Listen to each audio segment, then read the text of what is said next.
Hello, everybody, and I welcome you all to the PMP certification training program. In PMP training program, what we're going to learn today, we're going to learn today about what is project and its importance of the project management. We will also understand the relationship between project, program, and portfolio and operations management, the key components of project management, how to go about doing tailoring, and the most importantly, some of the project management business documentation. But before we get on to the PMP training program, let me introduce myself. My name is Prashant, and I have total experience of 17 years. I worked in different domains like FMCG, pharmaceuticals, even for that matter, the banking domain and sales and marketing, etc. I not only worked in projects, but also I've worked in enterprise level programs. So I'm going to share with you all my experience of working on various projects and how I applied the knowledge, skills, the experience that I've gained so far by working through various projects and programs, and how PMP certification helped me in applying some of these basic concepts as well as some of the specialized concepts in terms of risks as well as the scheduling, etc., that we're going to talk about today. I'm not only PMP certified, but also I'm PMI ACFE certified. So that is one of the best part I have seen here, because with the sixth edition of PMP certification, now the PMI has also ensured that the agile is embedded as a part of the PMBOK guide, sixth edition, which is already introduced. So I can definitely be in a position then to compare it with the agile way of working and with the traditional way of working. And also, I'll be able to explain with you very well some of these agile concepts that are now embedded as a part of PMBOK guide. Apart from that, I have also done Lean Six Sigma Black Belt certification, and that's really very, very useful, I found. At the same time, considering that there are a lot of Lean and Six Sigma projects where you can also apply some of the learning out of the PMP certification that I have had. It's been over 5 years that I'm PMP certified, and I have realized that attending PMP certification training program is how important when we begin our PMP certification journey. And if you are looking out for such a training program, then you are definitely at the right place, because this training program will help you prepare well for the PMP examination.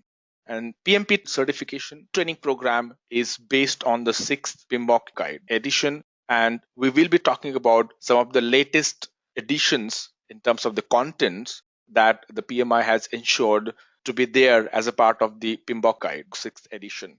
And some of these concepts are covered with the help of examples.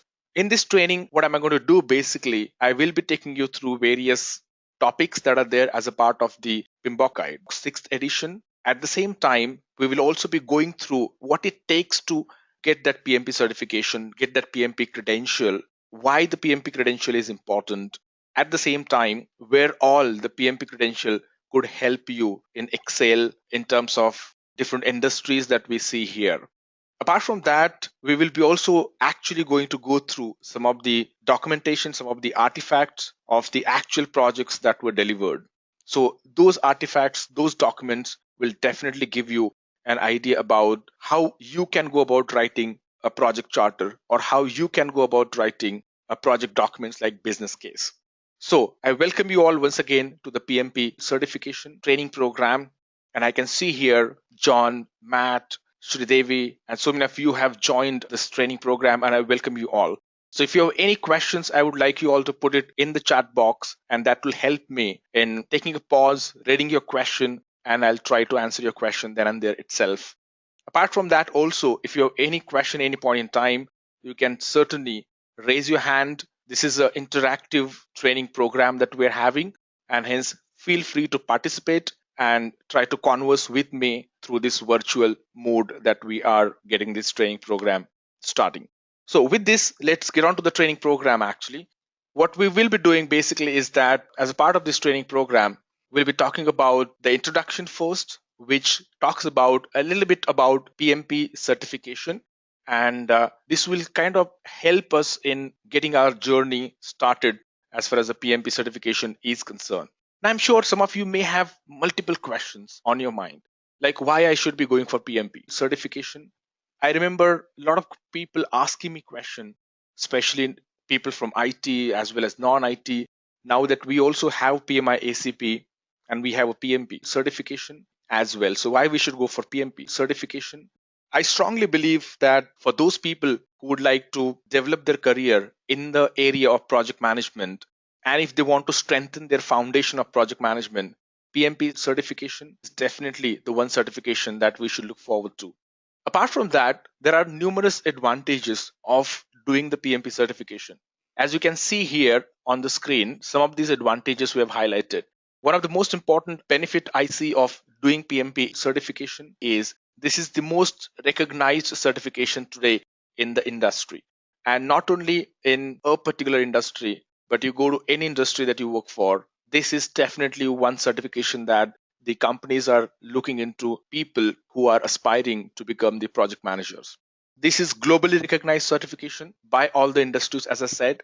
Apart from that, this particular certification, PMP, not only demonstrate your knowledge, but most importantly, it also ensures that you have experience before you apply for the certification. So it takes care of your experience, your education, and the competency. So all this put together makes you the PMP certified individual.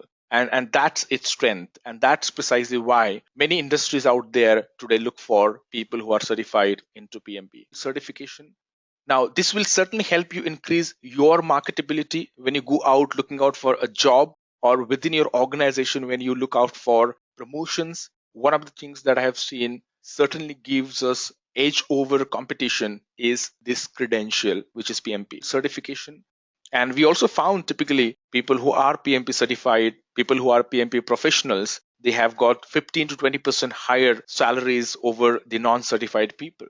So PMP certification will definitely put you on spot and give you edge over many people out there who are looking out for the job opportunities into the project management.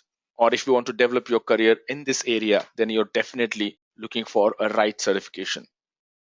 I was just talking about different industries. So we have already listed some of the industries here, but you name the industry and you will find that PMP certification could certainly be a big value add. But to name few industries, as you see on the screen, be it from the water supply to protection to mobile services, education, healthcare, apart from that, even public transportation. So many of these industries that you see today, they actually look out for professionals who are PMP certified when they come and work on any projects, be it IT, non-IT projects across domains and industries. PMP certification is definitely very well recognized. In terms of job opportunities, if you see, sometimes people keep thinking about would there be any job opportunities by doing the PMP certification. So obviously you have gained some experience into project management. On the top of that, you have done a PMP certification. That will certainly strengthen your case when you go out in the market and look out for the job.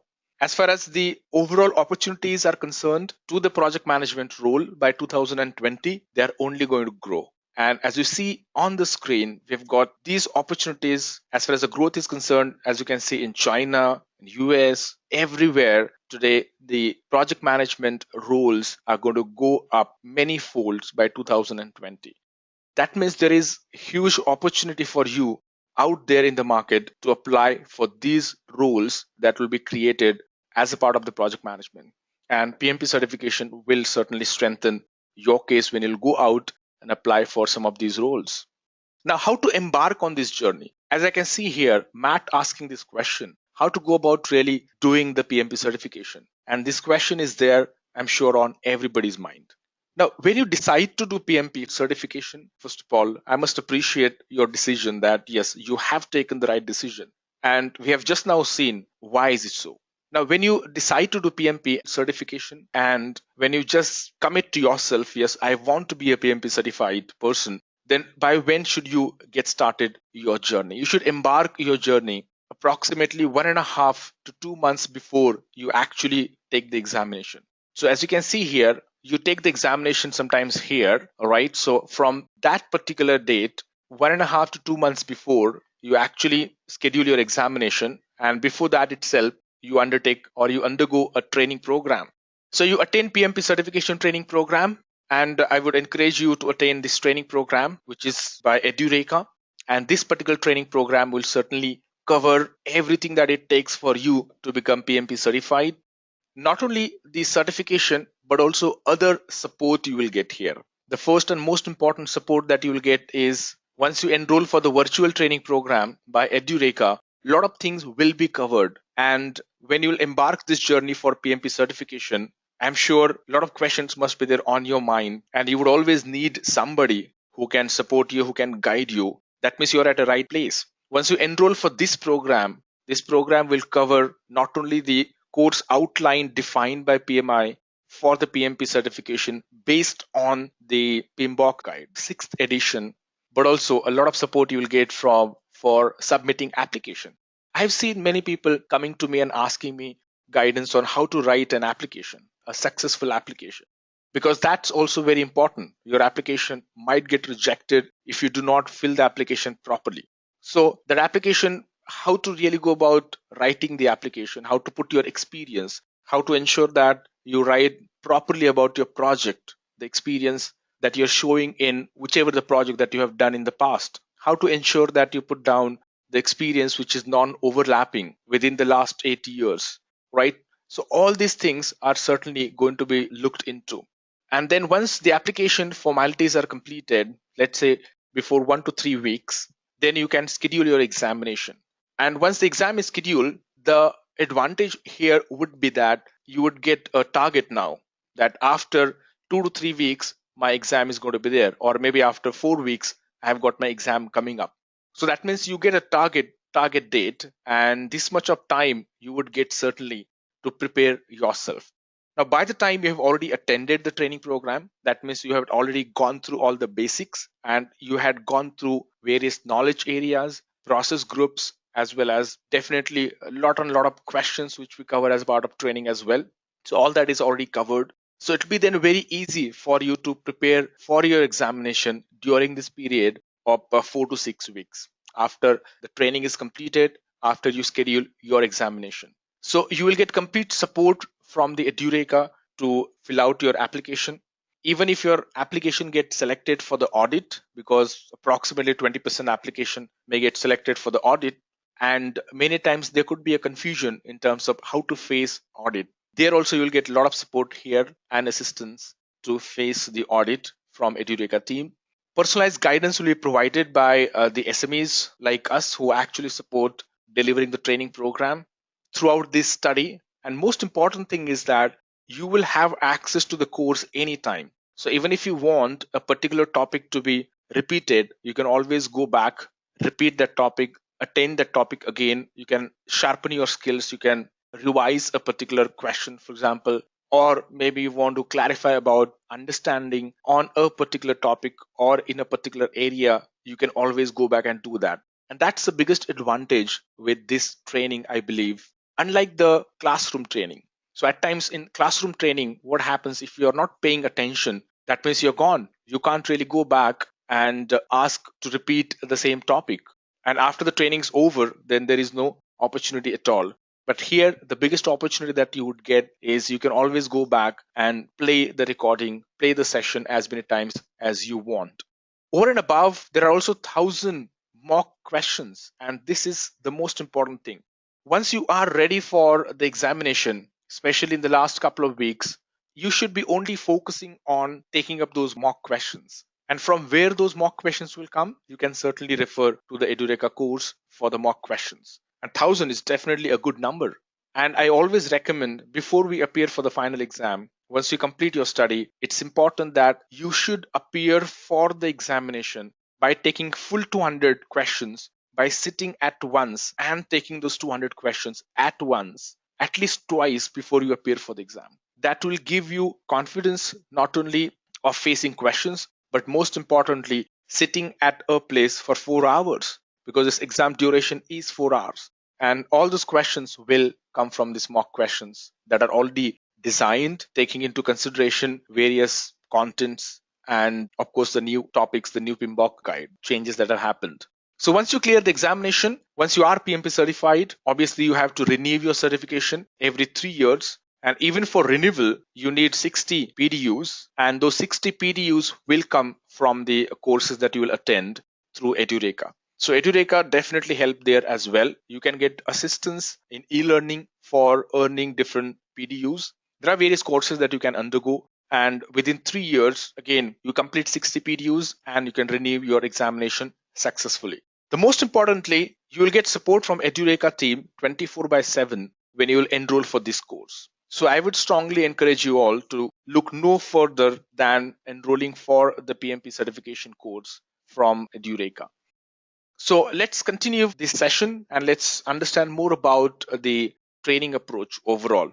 How are we going to deliver this training program for you all?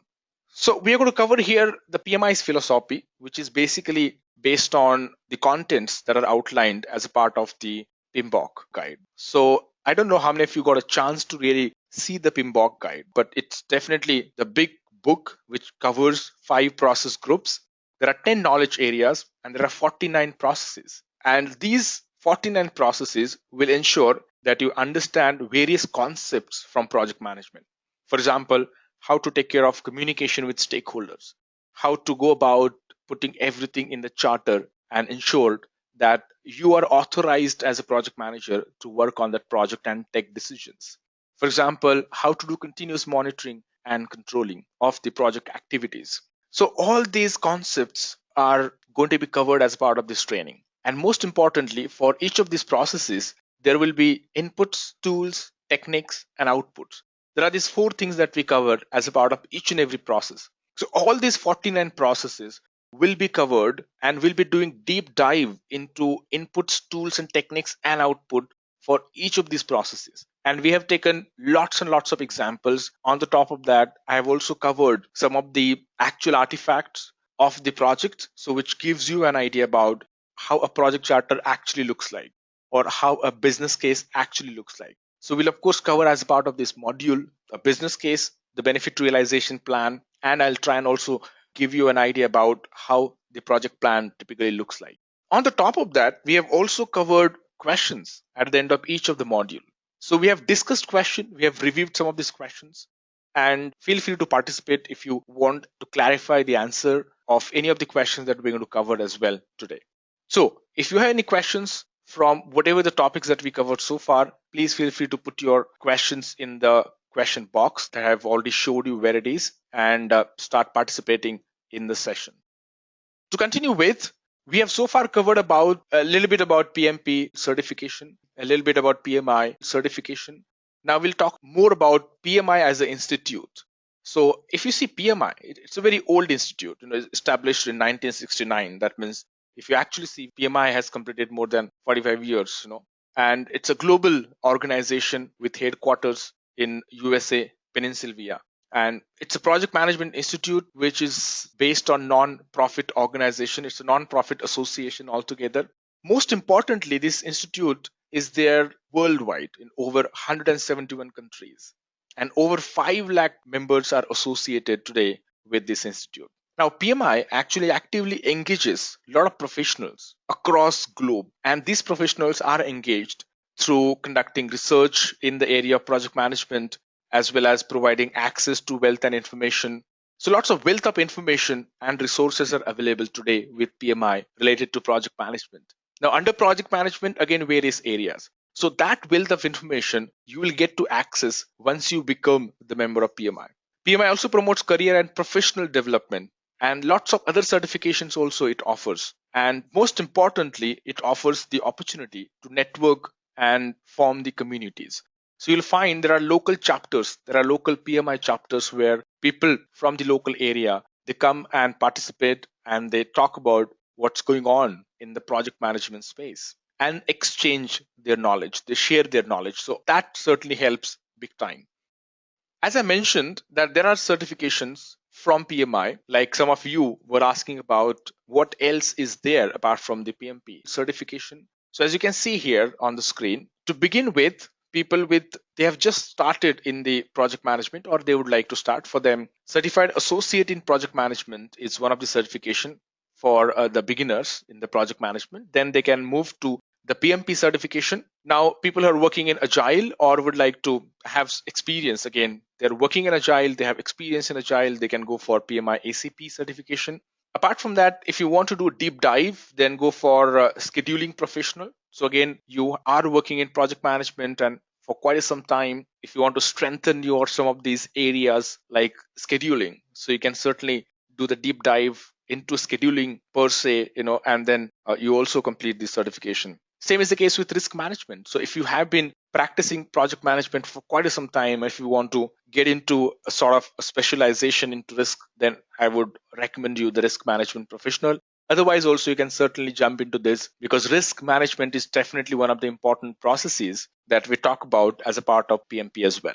Apart from that, if you want to go for a little next level certifications, like you have been doing project management for quite some time and now you got promoted into program management, so you can certainly go for PGMP is another certification. And from there again, from program, you can jump on to the portfolio management professional as well as you go ahead up in the ladder in your career. So as you see here, there are lots of different certifications that are available. And some of you, as Matt asked this question, that what could be done if I don't have to go for PMP certification? Is there any other option that I can opt for? So you can opt for so many options. But the fundamental option that you have already chosen for yourself is PMP certification.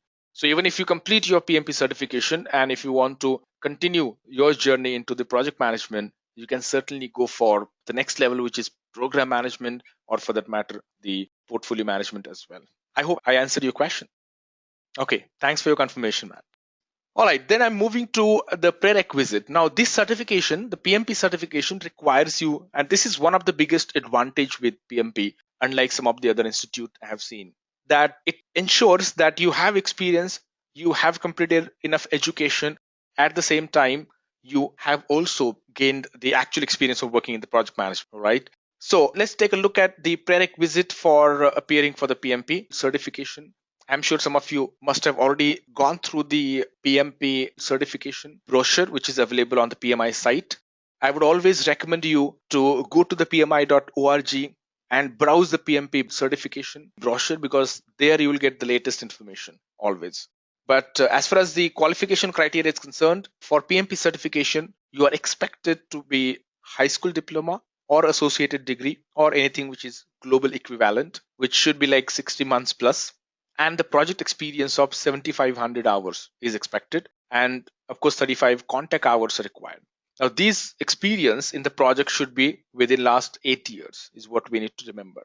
Contact hours is fine, so you can add contact hours from last. Typically, they ask for 35 contact hours anyways, so this particular training will give you 35 contact hours. So that's another benefit of attending this training program. So you'll get a certificate and you can claim 35 contact hours out of that. The another way is if you are already a bachelor degree holder, then it's pretty straightforward. So in terms of you already have 36 plus months of the formal education. And if you have 4,500 hours of experience, now this experience should be non-overlapping experience. Working into project, not necessarily as a project manager, you could have worked in whichever the domain, whichever the area within the project management, that should be fine. And even here also, the expectation is 35 contact hours. So you don't have to worry about 35 contact hours in this case. And that's the best part because since you all have already enrolled for this program and you are going to get the certification of completion of the training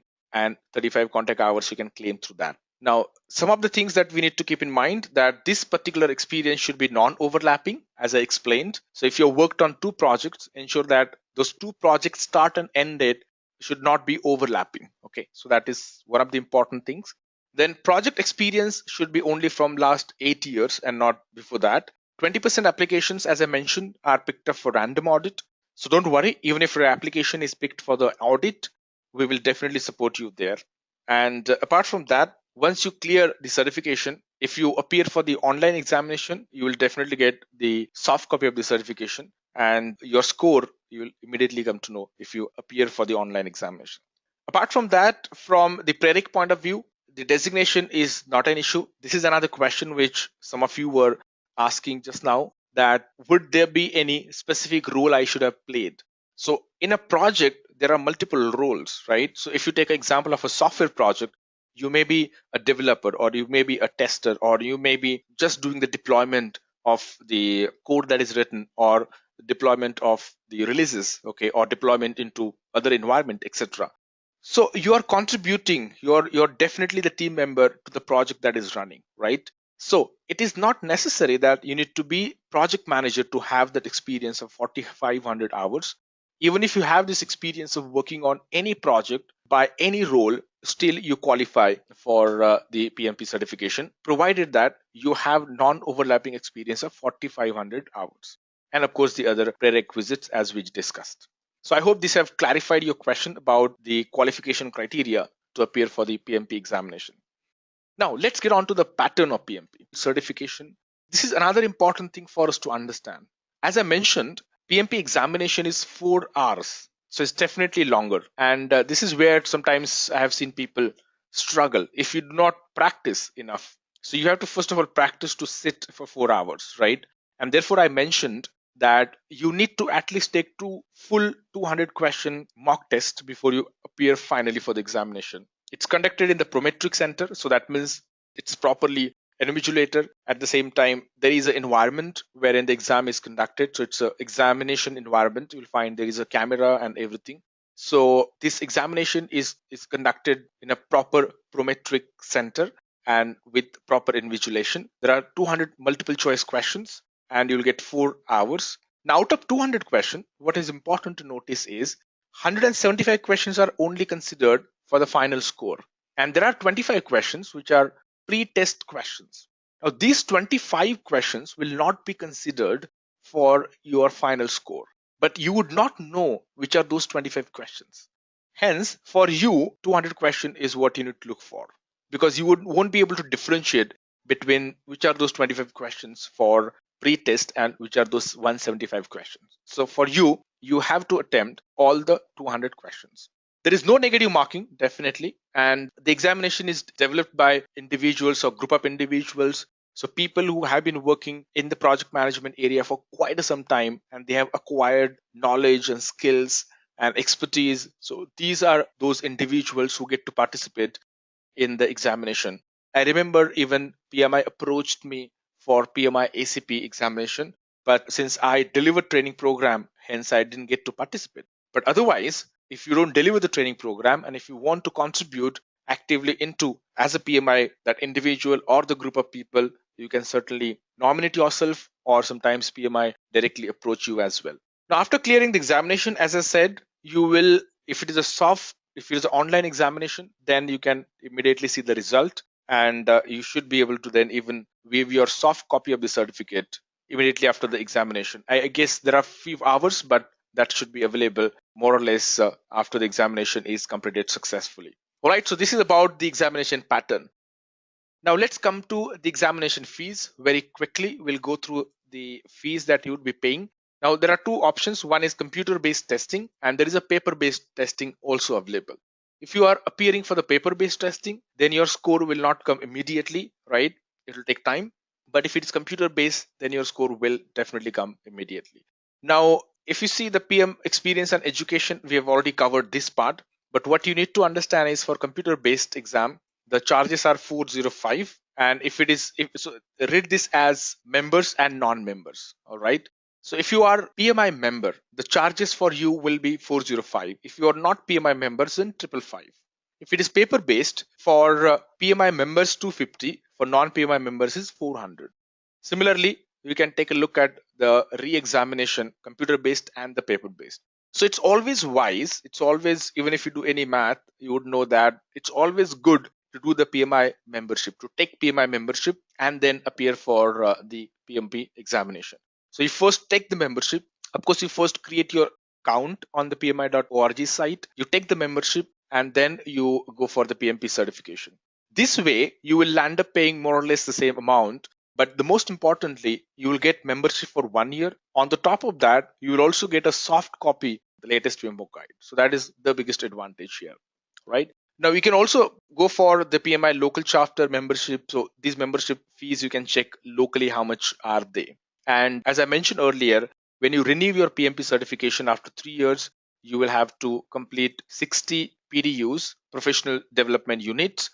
And for these 60 PDUs also, you can certainly take up the courses of Edureka, and these courses will help you gain those 60 PDUs. Right, so if you have any questions, please feel free to put it in the chat box so that we can discuss those as well.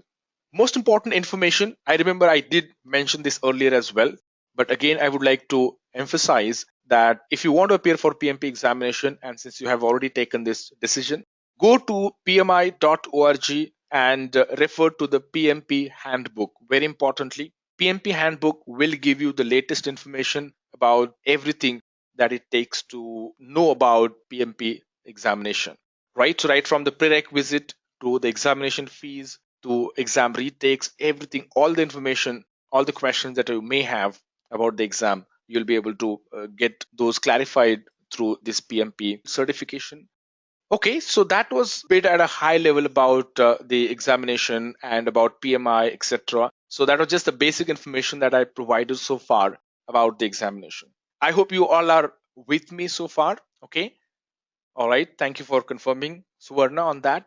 Okay. Now let's then continue since you all are fine with it. And I just want you to then take you through the basics of the project management. So we'll get started since this is our first class. So we'll get started with the basics of the project management. And then we'll gradually get on to a bit of a deep dive into some of the areas that I have already told you about. So starting with the PMBOK guide. So PMBOK guide is Project Management Book of Knowledge. Now this particular guide, which is published by PMI, and this is considered as distilled version of Project Management Body of Knowledge. And now the 6th edition is available, which is already introduced last year. And this particular 6th edition is basically the source of information now, which is referred across. This PMP training course is based on the 6th edition.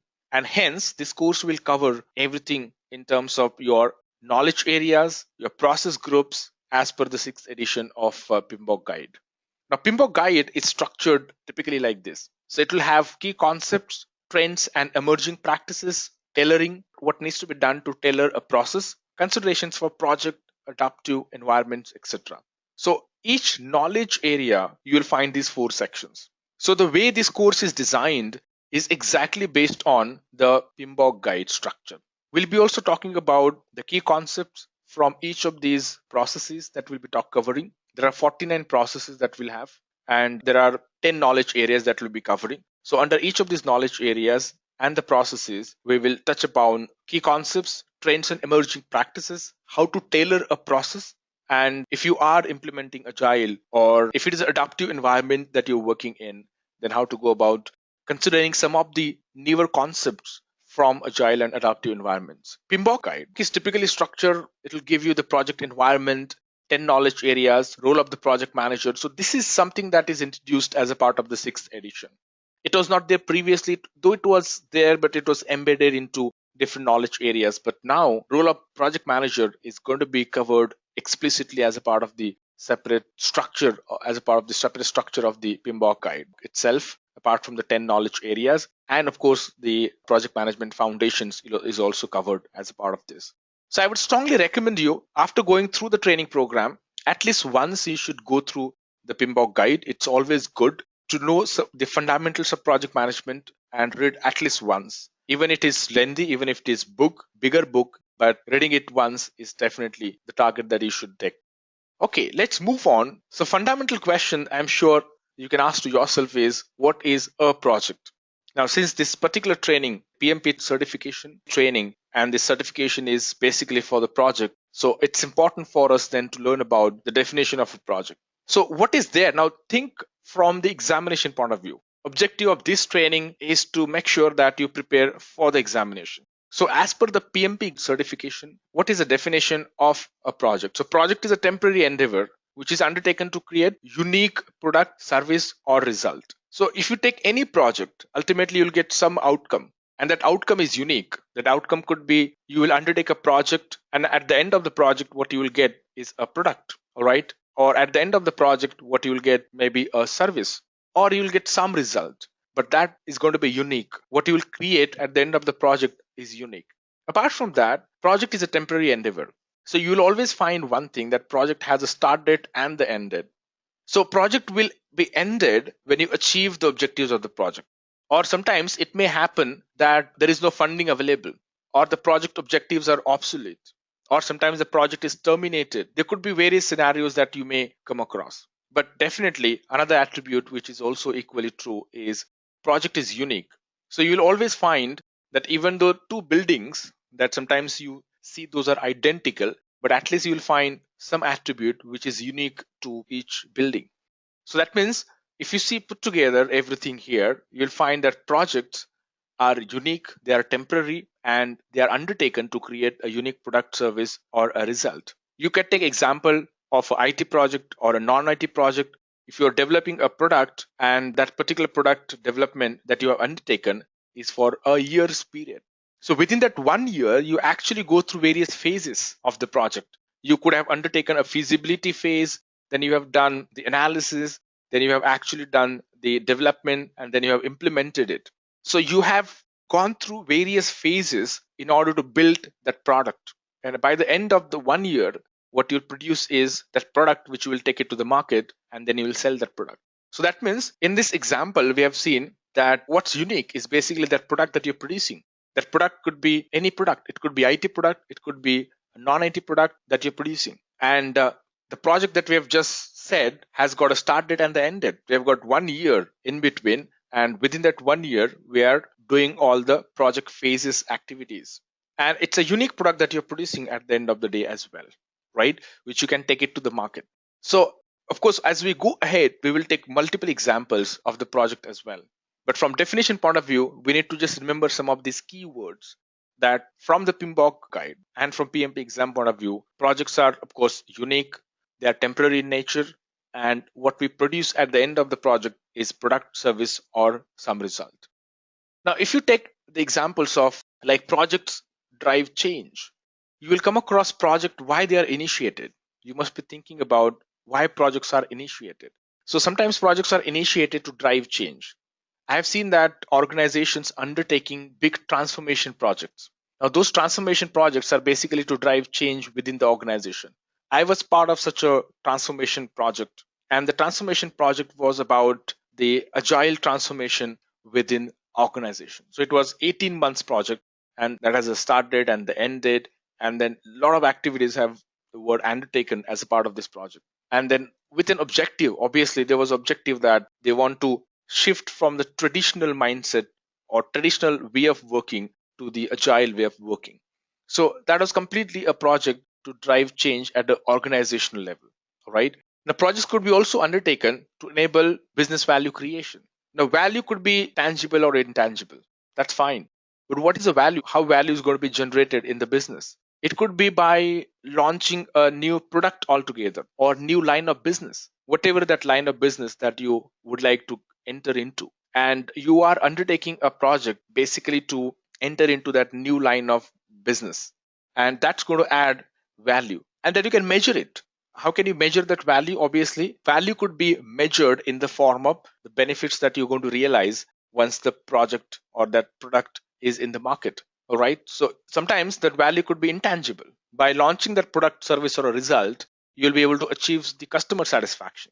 Sometimes not everything is measured in the form of value. All right. So customer satisfaction can be measured in the form of value. But definitely, when you achieve the customer satisfaction, you can generate more business out of the satisfied customers. And you can even do the cross selling of the product. So that's the intangible benefits, which is difficult to measure, but there is definitely a benefit that we can show. So sometimes projects are undertaken just so that we achieve those intangible benefits. There are also projects which are initiated sometimes to meet the regulatory requirement. I have worked on many regulatory projects. Now, some of these projects were initiated so that we can fulfill the regulatory requirements of the customers. All right. So, for example, there are certain, like if you work in the banking industry, there are certain reports which needs to be furnished, which needs to be submitted to the regulators. Now, an IT project is initiated so that those reports are produced out of the data which is gathered from all the IT systems across banks' IT organizations. It's a captive organization typically, and you get data from multiple IT systems, and then that data is ultimately used to prepare various reports which are then submitted to the regulators. So that means you initiate a project so that you can fulfill the regulatory requirement or legal or social requirements to satisfy customer request or need. As I said, that sometimes we initiate a project out of a request that we received from the customers. So sometimes product is already there and now you are getting the change requests just so that we can make enhancement to the products that we are using. We also initiate the project so that we implement or change business or sometimes technology. Technology is another change that I have seen. Suppose if you want to go for the evergreening project, so that's where you actually demise the old infrastructure and you are upgrading to the new infrastructure. So that's purely because of the technological advancements that have happened in the market. And I've seen that companies are investing a lot of money in changing their technology stack, especially with the DevOps coming in. Every company wants to make themselves DevOps ready so that they can establish the continuous integration, continuous delivery pipeline, build pipeline, and then deploy more frequently to the customers so that they can capitalize on the deployments that are happening. Or they could be also created out of the, let's say you want to improve a product or release some fixes, etc. So even those could also be the reason why the project gets initiated. So projects, as you can see here, the project could get initiated due to various reasons. Now, some of the examples we can take here, which are specific to these categories that are listed down. So first could be developing a new product, service, or a result. So let's say you are working in an automobile industry and there is a strategic vision that your owner of the company has to manufacture a car which is priced least, the cheapest car. So that's the strategic vision that your owner of the company has. And with that vision, you then start working on a product. So that means you undertake a project which will produce a product to fulfill that vision, all right? And that vision is to manufacture a car with, or I would say, the cheapest car in the market. So that cheapest car in the market, to manufacture that, obviously, for that product to manufacture, you will undertake a project, and that project may run for 3 years, for 2 years, or even for 4 years, depending upon the complexity of the project, etc. But ultimately, what you get at the end of that project is that product, which is cheapest, right? You may succeed or you may fail in the project. That's a different thing. But ultimately, the outcome of the project is some product, or it could be some service. All right. So if you are launching a customer care service, let's say you are into a call center business, and then you are providing services to your customers. So there are various such services that you could introduce, and just to launch those services, you could undertake various projects, or there could be some result ultimately that we may get as a result of the project that we have undertaken. It could be effecting a change in structure, process, staffing, or style of an organization. I have seen sometimes that projects are undertaken so that the structure of the organization may undergo a change, or for that matter, the process improvement. You must have seen a lot of process improvement projects. So I gave you example of Lean Six Sigma project, which are undertaken so that we can make the process lean, we can enhance the productivity, etc. Or I have seen even the projects are undertaken to reduce the cost associated with staff. So maybe you undertake a project wherein the solution is to put the robotic process automation, RPAs, and through RPA, you are actually cutting down the staff cost. So that's another example of a project so as to introduce change. Projects are also undertaken for developing or acquiring a new or modified information system. So you are procuring new hardware or software. So sometimes those are like infrastructure projects which are undertaken just so that you replace the old hardware which is no longer supported by the OEMs of those hardwares whom you bought that hardware. Or for example, software. So a lot of evergreening, as I said, sometimes if the software is not supported, you would like to either upgrade that or you would like to change the solution. One of the biggest reasons for this could be the security issues. So you want to protect yourself from the security threats that these days we see coming through. The another opportunity is conducting a research efforts. So we conduct a research efforts, and obviously what we get at the end of that research effort is some outcome. Construction, I think this is pretty straightforward. You're constructing a bridge, or you're setting up an industry, or it could be a big turkey project that you're undertaking, or for that matter, if you are changing any business process. So lots of these examples that you would see here. I hope with this set of examples now, it must be very clear to you that project is a temporary endeavor with start date and end date, and what we get is unique and that is product, result, or some service at the end that we get out of a project. So what is the importance of project management ultimately? So why we are doing whatever the efforts that we have been talking about, why we are putting in so much of efforts? So project management is all about applying the knowledge, skills, tools, and techniques. But in order to apply these knowledge, skills, tools, and techniques, first of all, we need to know which are those knowledge, what is that knowledge, what are those tools and techniques. If you don't know, how would you apply? And that's what exactly we train people on. So this training actually talks about knowledge, skills, tools, and techniques. Skills, of course, you acquire as you go on applying the knowledge. But for that, you need to know what kind of a skill set are required. Now, it is also required because there is a cutthroat competition that's there in the market. So if you want to prove yourself that you are different and that you are sharp, and at the same time, you have got those skills that are required to be there, so as to be effective, so that you can effectively manage the project and not the poor project manager for that matter. So how would you be able to distinguish that? So there are certain things that are required here actually. So effective managed project, which actually helps individuals, groups, public or private organizations for a few things for sure. So one is of course meeting the business objectives. So what are the business objectives that you have visualized yourself or that you have actually drawn? So those business objectives will be achieved. So as I said, manufacturing of the cheapest car, if that's the strategic vision with which you have started the project, you achieve that business objective by the end of the project. Satisfy stakeholder expectations. So you deal with n number of stakeholders on the project. Again, depending on the complexity of the project. So how would you satisfy the needs of the stakeholders, the expectations of the stakeholders, the changes that they are requesting? So you'll be able to do that if you do it effectively. And overall chances of success will go up. Most importantly, managing the constraints of project. You'll be able to manage project constraints effectively if you have those skills and if you have that knowledge.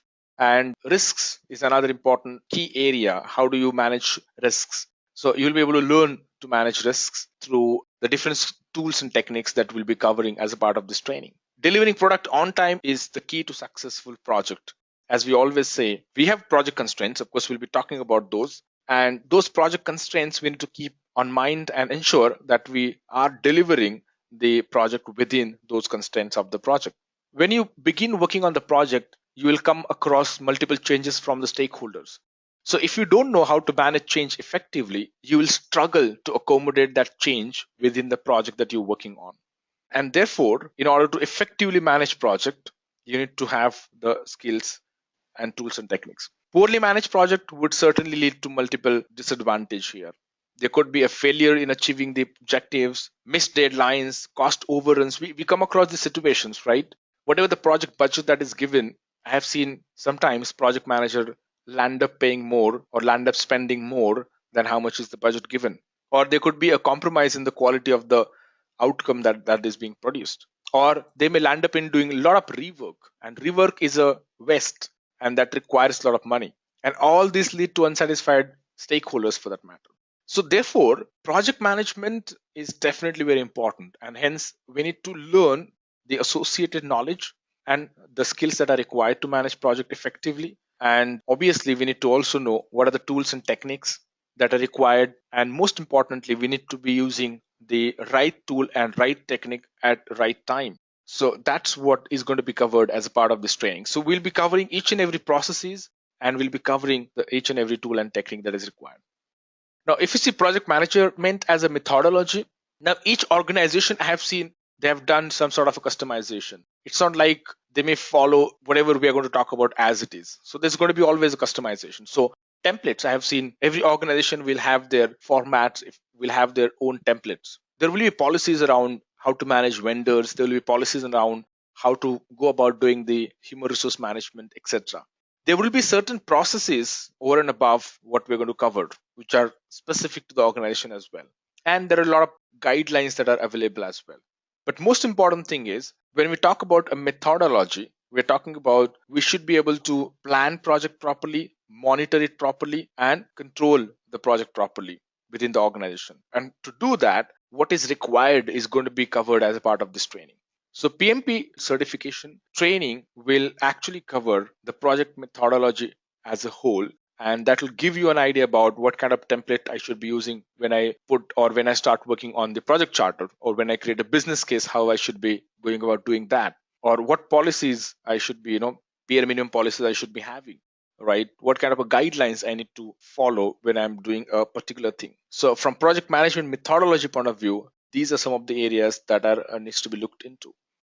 Okay, so if you have any questions, of course, feel free to put them into the chat box that is provided so that we can also answer those questions as we proceed. All right, so right now I don't see any specific question as such coming in. So I hope you are with me on the training so far. Okay, so I got a confirmation from John that so far so good. So we are going on fine. Thank you for confirming that. Savita is fine too. All right, thank you. So let's then just continue with the same pace. Now, let's move on to one of the most important points, which is about constraints of the project. So we call it as compensating factors or project constraints. If you ask me how the project manager's performance is reviewed or performance is judged, I would say it's based on how that project manager is overall managing the constraints of project. Because every project will have these constraints. When I'm saying constraints, what does that mean actually? So there are these 6 constraints that we talk about: scope, time, cost, quality, risk, and resources. Now, they are constraints because even if you change one, at least one other will get affected. If you increase the scope of the project, obviously cost might go up, right? If you don't increase the cost, and if you're just increasing the scope, risk might go up and quality might go down, right? At the same time, if you reduce the time, if you want something to be deployed early or finished early, then obviously we need to increase number of resources. If you don't increase number of resources, then it's going to cost you. Either you will not be able to complete all the scope, or you will not be able to achieve the quality that is expected to be there. So you have to play around with these constraints. So effective project manager would know how to deal with these constraints. And most importantly, if there is change to any of these constraints, it's important to go back and update the relevant documents that are being created. So it could be a scope management plan, risk management plan, or resource management plan. So we need to go back and update these documents as well if there is any change to the constraints, right? So from that point of view, these constraints are very, very important to manage. And these constraints needs to be managed from the point of view of the stakeholders. They should also be satisfied, because if the scope is not fulfilled, your stakeholders might not be then satisfied. So how can you deal with a scenario wherein you are behind the schedule? That means either you have to reduce the scope or you have to delay your project by maybe a couple of weeks. So you are in such a situation. Then how would you handle this situation? And that's where the project manager's skills and knowledge will come into picture. So how can you go back to the stakeholders and understand the importance? Is it scope delivering is important as it is, or is it the schedule that is important? Like when I was working on a regulatory project, so from the regulator's point of view, the most important was delivering it within the time, because that timing is most important. Otherwise your company might be fined. You will have to pay the regulatory fines. So from the scope point of view, we had to go back and reprioritize the scope items. So there were certain scope items which were just good to have, so we had to really drop them off. And whatever rest of the scope items, we have then taken them ahead within the available schedule. So what's important here is to understand how you can make use of these constraints to the best of your knowledge, and to go back and negotiate with the stakeholders. All right, so I hope now I have made it clear the most important thing, how to deal with project constraints. All right, so I see a question here from Matt, that how do we manage project risk? All right, so Matt, so basically to manage a project risk, we kind of start working on the project risk management right from the beginning of the project itself.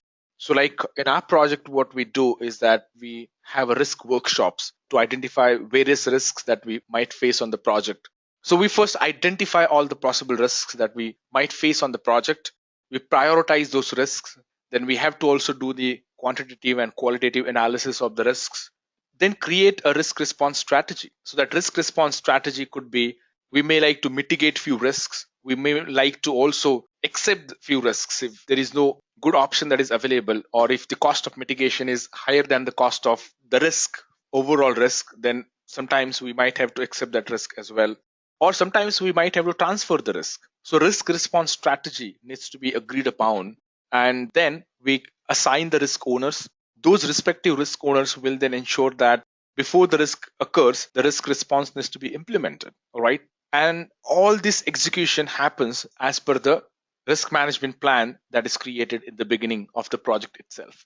So all these things that I've just now covered is going to be covered as part of this training, where I'm going to actually show you the risk management plan. I'll be actually taking you through the examples of how do we identify risk, how do we do qualitative and quantitative analysis of the risks. At the same time, what are those different risk response strategies that we come up with? So don't worry, hold on. But for now, just to answer your question, I have just given you this high level idea. And then we are going to do a deep dive into each of these processes as we go ahead. I hope this answers your question, Matt. Okay, so he's saying that he's happy to get this input so far. Okay, thank you, Matt. All right, so let's get started then. From here, so we'll continue and we'll talk about now the project, program, portfolio, and then OPM as well. So talking about project and strategic planning. So let's get started with the project and strategic planning first. So typically what happens, if you talk about a program, it's always made up of multiple projects. And a portfolio would have projects and programs put together. And then that's how ultimately everything is aligned with the organizational goals, objectives, or whatever the strategic plan that is created. So I gave you this example of if you want to manufacture a cheapest car, if that is a vision, high level strategic plan that is created, then probably you might need to run multiple such programs and the projects because it's a complex project altogether, right? You will have to run multiple projects. And this program would include a lot of components in it. Okay, so component would be there could be a vendor management activities that needs to be separately handled. There could be activities wherein establishing a plant where this assembly line, for example, where this car would be manufactured. Or for that matter, there could be another component altogether in order to source the material that is required in the cost that we're looking out for. That's another component altogether. So based on these components, then you would form various projects within this itself. So setting up the assembly line could be a project in itself. All right. So procuring the material, right, or sourcing the vendors to procure the material just in time could be another project in itself. So that's how typically happens. You have some strategic guideline, you have some strategic vision or a plan for that matter that triggers various projects and programs. And then all those becomes a part of the ultimate portfolio. At that level, the overall governance is managed. So program and the project management will ensure that the programs and the projects are managed in a right way. So that is very, very important. The most important thing is you need to categorize these programs. So for example, you have the programs which are similar kind of a project should be part of that program. Of course, we'll take example as we go ahead. But portfolio management aligns with portfolios. So what we can do is that probably we can take an example and then it would be in a position and then we can come back and also see what exactly we mean to say. So this particular example is to understand the difference between project programs and a portfolio. So at a portfolio level, what you're basically deciding is, so that's your maybe strategic plan. You're planning to put up a new line of business in the organization. So strategically, that's what you have decided. So you could run a market research project for that. Okay. So would it be really feasible to go ahead and set up a new line of business altogether? So you're doing a market research activity, which is a separate project in itself. Now, if you see the kind of programs that I might need to create under this portfolio would be marketing. Okay, so when I'm setting up a new line of business, I need to think about how am I going to market that. Then I would also need to think about the application development as a separate component altogether. Then content development would be there. So I would run these three different programs, and under these three different programs, there could be multiple projects running. Like under marketing, I would have a product launch as a separate project altogether. So all the activities that are pertaining to product launch would then be carried out under this project. Or new market development would be another project in itself.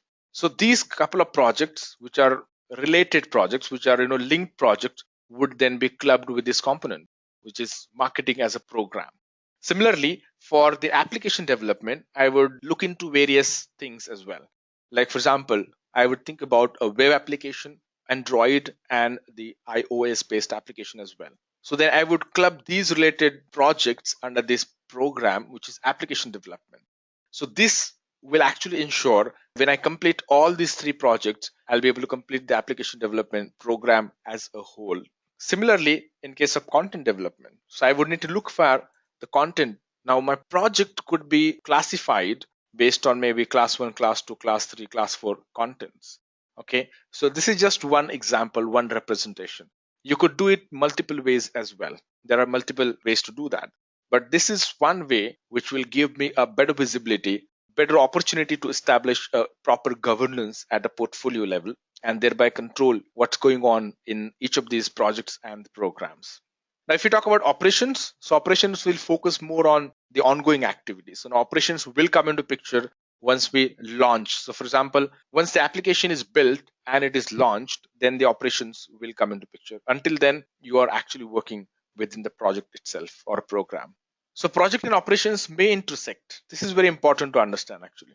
So we have seen a project. Now we have seen operations as well. Operation will come into picture once you launch the product or a service into market. And then you start supporting that. Then you start making enhancements, or then you start supporting the customers, etc. So what is important here is that though operations team will take the full control once the product is in the market, but that intersection happens at multiple points. And which are those points where the intersection happens? One is, of course, when developing a new service or a product, you need to involve the operations team as well, so that they would know that something like, let's say, the web application is coming on their way for support. You could also do that when you improve the operations. So sometimes what happens when there is an existing application and then you're enhancing, so again you engage the operations team as well.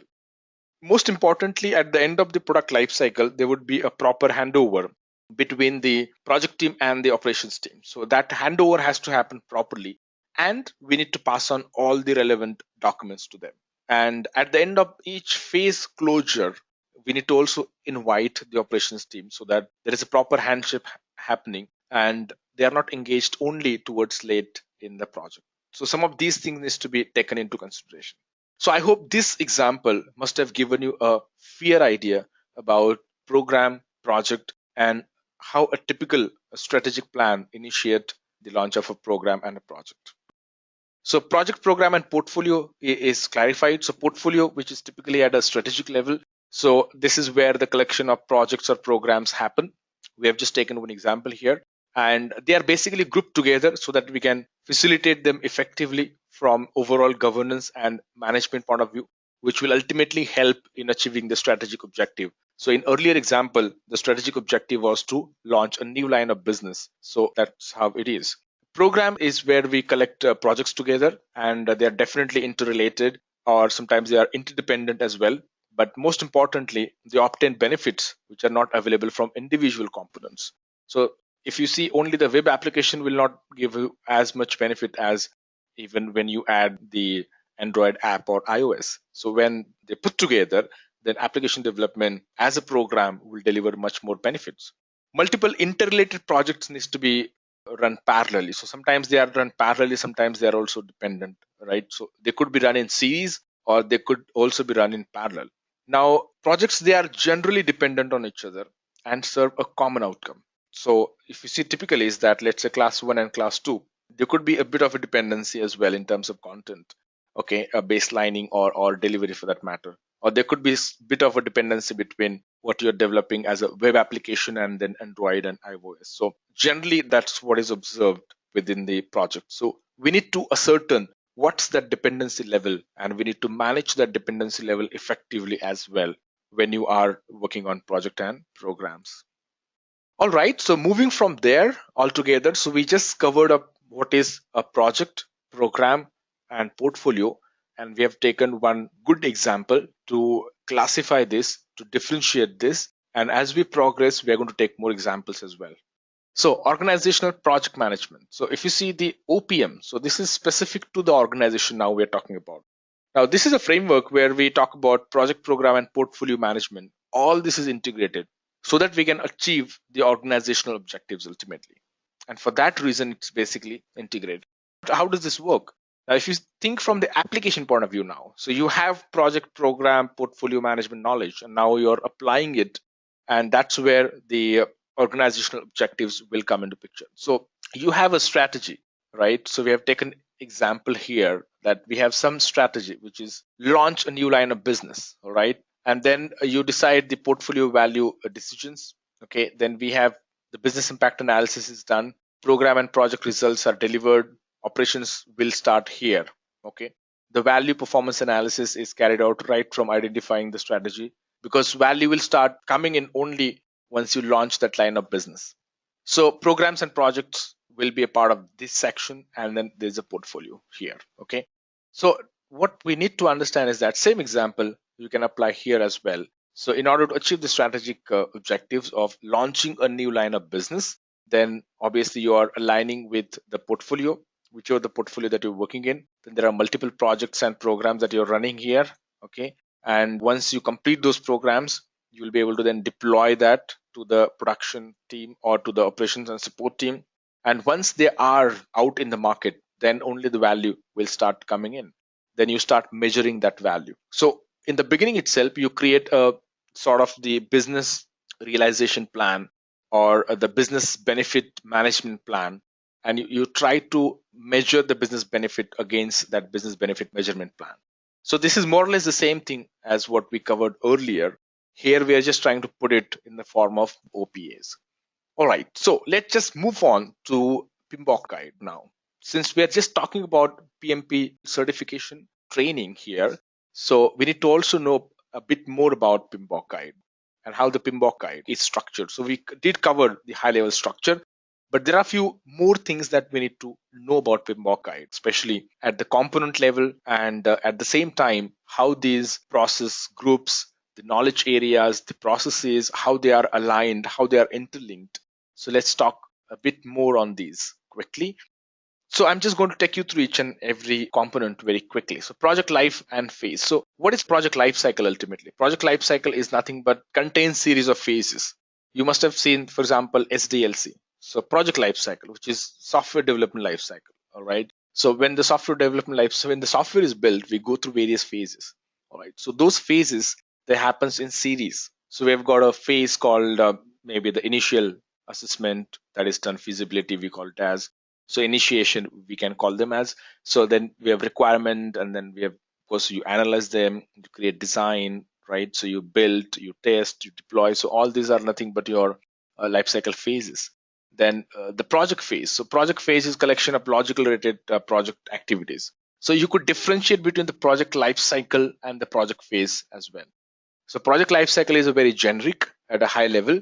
So for example, feasibility is one thing, or analysis is another phase, or implementation is another phase. So from the project lifecycle point of view, the project phase could be requirements gathering. So you have gathered requirements, which is logically based on the activities that you're performing, or design, which is again activity of designing that you're performing.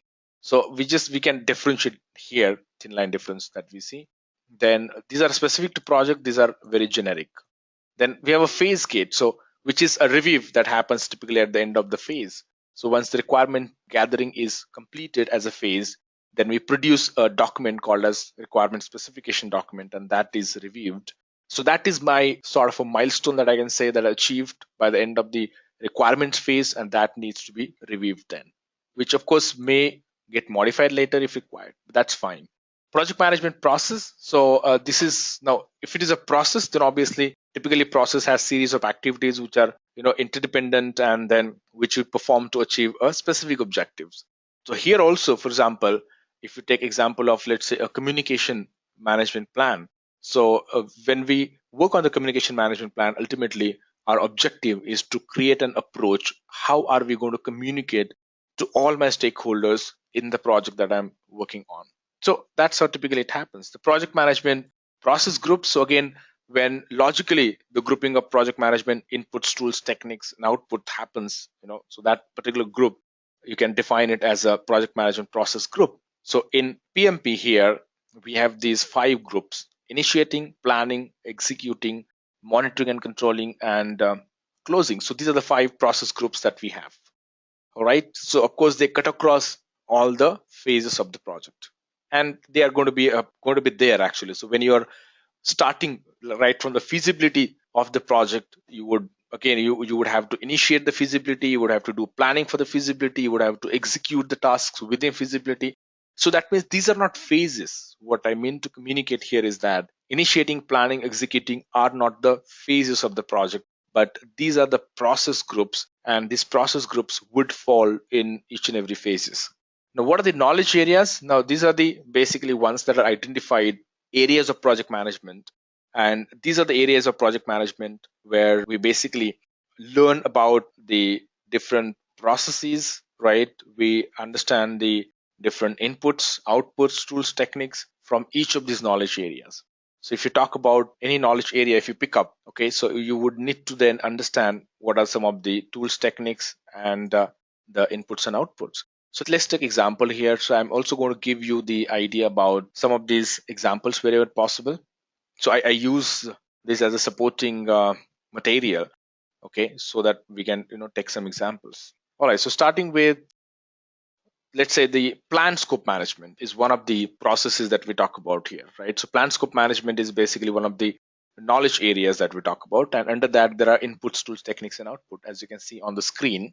So these could be the inputs for planning, right? Project charter, then various plans like quality management plan, project lifecycle description, development approach, etc. So these are my inputs to the scope management plan.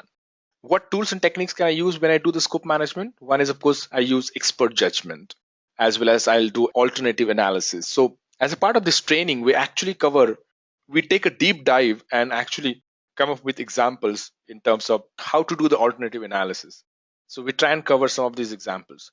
We actually cover the scope management plan, and I'll be telling you guys, how the scope management plan looks like and what else should be, what are the components of the plan and what needs to be added into the plan as well. Similarly, what do we expect out of this process? So by the end of this particular process, we should get the scope management plan in itself, and we should also get requirements management plan, right? So this is just one example of the project management knowledge area. So scope management is one of the knowledge areas. So this entire training, PMP training, is based out of these knowledge areas. So we're going to cover all these 10 knowledge areas, and under each and every knowledge area, we'll be talking about tools and techniques and inputs and outputs, right? One example I just now gave you. Okay, so this covers all the components. Now talking about life cycle, as you can see here, project life cycle, it would have like you start the project, you do a bit of a planning, then you actually execute the activities, and then you end the project.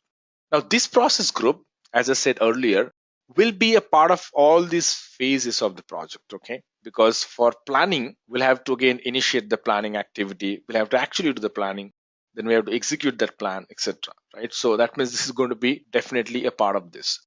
There are 10 knowledge areas, right? So for example, communications management, stakeholder management, scope management, right? Risk management, etc. There are 10 of these. And these 10 knowledge areas, we will cover each and every of these knowledge area with many examples and actual artifacts, as I said. Okay, then there will be a phase gate, like we took one example here, project phase, etc. timeline. Okay, so this covers everything that I'm supposed to be covering as a part of PMBOK guide. Now let's quickly get on to a project lifecycle. So if there are no more questions so far, then we can talk about project lifecycle. Okay, so here now I have a question here coming up. As I can see, the question is from John, and then he's asking about how the training is organized. So John, as I mentioned here, that this training is based on knowledge areas. So you'll find each and every module is going to be covering the knowledge areas. Let me just give you a brief about how this training is going to be conducted. As you can see on the screen, we have the different process groups. So we have got initiating, planning, executing, monitoring and controlling, and closing. And under each of these process group, there are various processes. So total, there are 49 processes that we'll be talking about, right? And there are 10 knowledge areas. So these knowledge areas are mentioned here horizontally, right? So project integration management is biggest one. So we'll start with integration management. Then we have scope management. Then we have stakeholder management, all right?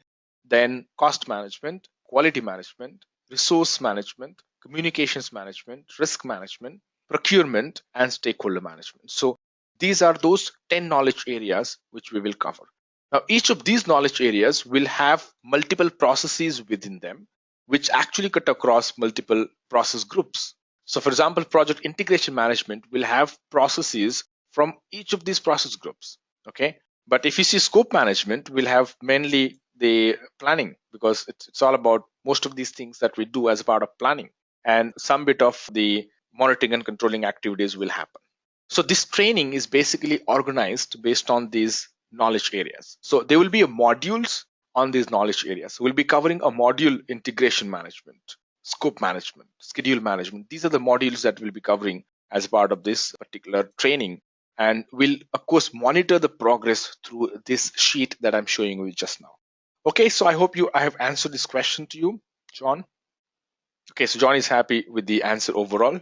And I'm sure you can look forward to more in terms of gaining the in-depth knowledge on each of these knowledge areas as we proceed with the training. Thank you.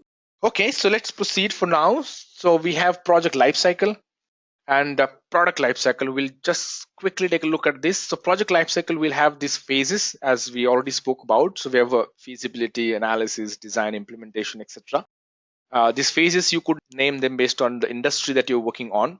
And this phases, the whole idea of working in this phases is basically that I can certainly look forward to some milestone at the end of the phase. So when I complete feasibility, I would know that whether it is possible to continue working on this project or not. For example, the product that I will be working on, whether there would be market available or not. So as a part of the feasibility study, whether the solution that I will be building, would it feasible to build the solution or not. So all this feasibility study I would do from the point of view of whether it is at all possible to make that product or not. Okay, so all that I would do, again, technical feasibility, business feasibility, so all these aspects will be covered as part of that. As I said, that project lifecycle is based on the industry that you're working in. If it is just an example, if it is an IT software industry, then typically your project lifecycle would be like requirements gathering phase, analysis, design, development, testing, implementation. These are the phases that we go through. Okay. Similarly, in pharmaceuticals, it will be different. In construction, it will be different. In industry that you are working on, it could be different. But ultimately, at a high level, these phases will give us some framework to work through, and we go on achieving the milestones. And most importantly, these phases will help us in establishing the project governance as well. Now, these phases could be done sequentially or they could be overlapping. So it depends on the phase that you're working on. So face-to-face relationship could vary, as you can see. And if we are doing the overlapping, then it's also called as fast tracking. So there are concepts like fast tracking and crashing. So we'll be covering these concepts as a part of the training. And stay tuned. I'm sure you would be happy to know that there are two different ways through which we can actually move the project a little bit faster. So by doing the fast tracking or crashing. So what is fast tracking and what is crashing? The project is what we'll be covering as we proceed. For now, you have to stay tuned for that, right? Okay, so we just covered about the project. Now let's also quickly talk about the product lifecycle and try to understand what is project and the product lifecycle very quickly. Now, understand one thing, the project lifecycle could be a multiple project lifecycle within the product lifecycle. So once you have a product, right, this is a product lifecycle, and you can undertake multiple projects. But when you create a product for the first time, so you have one such project that you have undertaken, right, to launch that product, right? So the same example, if we have to continue, right? So let's say you have launched or you have kickstarted that project to come up with a cheapest car in the market. So that was your idea, right? And then you started your project. You had gone through different phases of the project, and then you introduced that car here. So you have taken up one project here, and then your outcome is, of course, the product that you're launching. And then the product lifecycle starts here. So product lifecycle typically goes through these various phases, right? So you have an introduction phase. So car is there in the market, and then since it's the cheapest car, so of course you've got a sales. Then you're in a growth phase, and then after a few years, you realize that because there is a competition, a lot of other cars are also coming up, and because even others have started realizing this market. So then the maturity level is what slowly the product starts achieving. This is where you are selling at peak. And then because of the competition, etc., your sales start declining, right? And then gradually you stop enhancement on that product, and then you just sell whatever is selling. and then that's how that product ends. But during this entire product life cycle, you might do multiple projects. So for example, you are enhancing the car by doing the multiple projects. So you're doing the facelifting of the car, right? Or you're doing complete makeover, wherein you're actually doing changes you're doing in the engine. So when you're at a growth phase, you're actually undertaking a project wherein you would like that car to maybe do some sort of changes so that it will appeal to young crowd, young generation, depending on your marketing strategy, depending upon what's driving this growth. You would undertake multiple projects. So you have taken up a project, and the outcome is a cheapest car that you launched in the market, and now your product life cycle started, and within that product life cycle there are a number of phases that you are going through, and then you are undertaking multiple projects within the product life cycle in order to ensure that you keep up the sale of the product as much as possible. So that's typically the difference between the product and the project life cycle. So thank you so much everybody for participating in this training, in this module. Thank you. I hope you have enjoyed listening to this video. Please be kind enough to like it, and you can comment any of your doubts and queries, and we will reply them at the earliest. Do look out for more videos in our playlist and subscribe to Edureka channel to learn more. Happy learning!